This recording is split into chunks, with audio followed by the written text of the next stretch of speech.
Vamos agora à entrevista do dia com Maria Lídia Flandoli.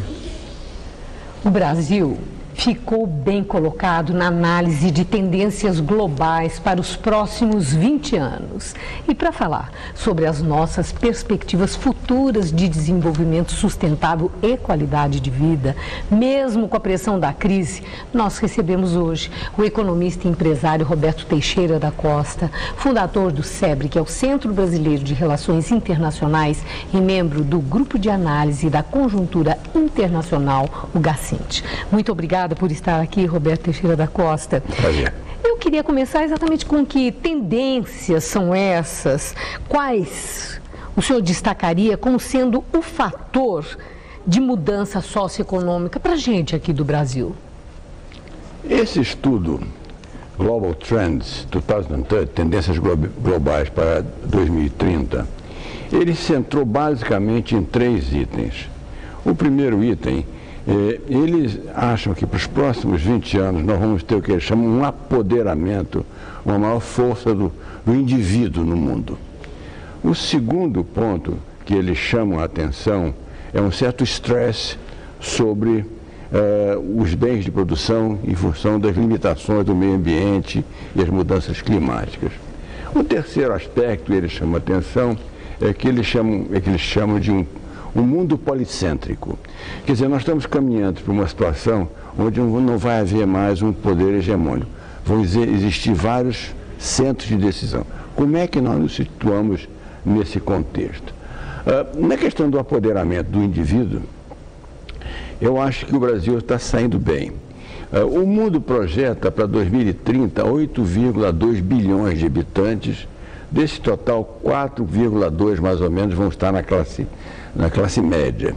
O Brasil e os países asiáticos vão ser os países que vão crescer mais a classe média. Quer dizer, isso diminui as diferenças sociais dentro do país, muito embora alguns bolsões de pobreza continuem existindo. Quanto à enorme pressão sobre o meio ambiente, eu acho que as coisas no Brasil às vezes atabalhoadas. Outro dia tinha um caminhão na minha frente escrito uma palavra muito gozada: são os bagunçados, mas temos governo. Eu acho que é uma expressão um pouco jocosa, né? Mas é um pouco a realidade. Mas é a expressão da realidade? É um pouco.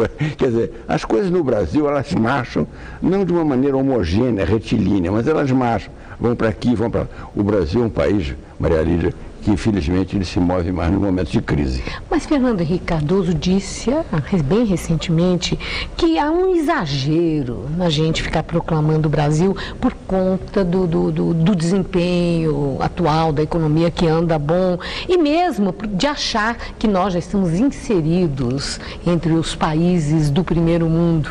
Ele acha que há um exagero nisso, e também o olhar do mundo para o Brasil com certo entusiasmo, achando que aqui tudo está resolvido. Ele tem razão? Bom, em primeiro lugar, eu acho que o olhar do mundo para o Brasil tem se alterado nas últimas semanas, nos últimos meses, né, Maria Lígia? Quer dizer, eu acho que nós não estamos mais naquele nirvana que nós estávamos anteriormente. E isso mudou porque as condições mudaram mundialmente. O Brasil está tendo uma certa dificuldade de se ajustar a esse novo cenário mundial. A taxa de crescimento projetada, só lembrando aos telespectadores da Gazeta, nós começamos o ano com projeções de 4% de crescimento do produto e estamos agora pensando em menos de 2%. Né? Quer dizer, então, há uma revisão das projeções em relação ao Brasil. Principalmente, Maria Lídia, porque o Brasil oferecia, esse eu vou focar o ponto positivo, o Brasil oferecia para os investidores internacionais um céu de brigadeiro, porque nós tínhamos uma economia bem gerida, macroeconomicamente com variáveis conhecidas, um governo estável e oferecia as maiores taxas de juros do planeta. Quer dizer, isto aqui era um paraíso para os investidores internacionais. A presidência do Banco Central, pressionada pela sociedade, inclusive pela presidente, fez uma redução substancial nos juros no Brasil. As consequências é que, internacionalmente, os que amavam o Brasil, hoje estão nos olhando um pouco de lado, porque tiramos o brinquedo da mão deles. Aquele labor interesseiro. Sim, senhora. E a consequência positiva disso, Maria Lígia, qual é? Nós, você, eu mais do que você, porque eu sou de outra geração, nós fomos criados dentro da mentalidade rentista. O brasileiro investia em renda fixa. Na medida que você olha o futuro, e aí é que vem o aspecto positivo, em que você vai ter um diferencial muito pequeno na taxa de juros para atrair um investidor de renda fixa, e isso vai criar condições, quando as condições se estabilizarem, para o investidor brasileiro olhar a renda variável, investir em projetos de expansão, investir em empresas. Isso vai fazer isso vai mudar os hábitos de poupança do Brasil, vai mudar a mentalidade dos investidores. Isso é uma coisa muito positiva. Enquanto isso não acontece, o que a gente vê é que, com a queda progressiva da produção industrial, o governo tenta ajudar com subsídios, com esses pacotes de auxílio, que, por sinal, Paulo Scaff, que esteve aqui ontem, não vê como grande coisa não, e fez duríssimas críticas a uma série de políticas do governo que não ataca a questão da tributação de frente. Mas a minha indagação é essa: esses subsídios do governo para a indústria, ao invés de incentivos para investimento e inovação, não é uma forma de perpetuar o atraso, nosso parque industrial estagnar e ficar do jeito que está e não avançar? Essa preocupação é legítima e eu a subscrevo. Eu acho que nós estamos, por causa da crise, provocando distorções. Quer dizer, e esse viés intervencionista, justificado pela crise mundial, eu acho que o governo não pode ficar passivo, mas o problema é olhar para frente, voltando a 2030, quer dizer, certas coisas são justificáveis pelo momento que você está vivendo, mas elas não podem se perpetuar, senão elas criam distorções muito grandes na economia. Quer dizer, o receituário que o governo está seguindo, Maria Lídia, é um receituário de atacar a crise com os instrumentos que nós usamos de uma maneira bem sucedida na crise anterior, que começou em 2007, 2008. Eu acho que a natureza dessa crise, a conformação dessa crise é diferente da anterior, porque nós estamos vivendo uma crise de dívida dos países soberanos. Quem de nós, eu e você que somos um pouco mais vividos, infelizmente, né, Maria, podia imaginar que a Espanha e a Itália iam estar numa situação que estão. A Grécia é um país pequeno, quer dizer, tudo isso nos conduz, nos remete a olhar o mundo de uma maneira diferente. Quer dizer, eleições nos Estados Unidos, um republicano com ideias totalmente radicais, né?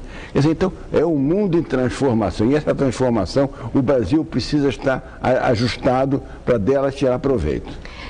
Para encerrar, mas e a corrupção? Até que ponto a corrupção é entrave para essa perspectiva positiva que o senhor mostra para daqui 20 anos? Eu acho que esse, certamente, na análise que eu apresentei, o texto que você leu, eu certamente acho que esse é um dos grandes problemas que nós temos que enfrentar. A corrupção, ela destrói os mecanismos de economia de mercado. Ela premia aqueles que são desonestos e pune os que cumprem as regras do jogo. É muito difícil você administrar uma economia onde você tem vazamentos através da corrupção brutais. E isso é uma coisa que... Mas isso é uma mudança cultural, Maria Lídia. Isso nós todos temos que trabalhar, e as gerações que vão nos suceder é que vão ter que mudar isso. Nós não podemos nos conformar com isso. A cidadania não permite que a gente conviva com isso. Muito obrigada, Roberto Teixeira da Costa. Uma boa noite, Gabriel.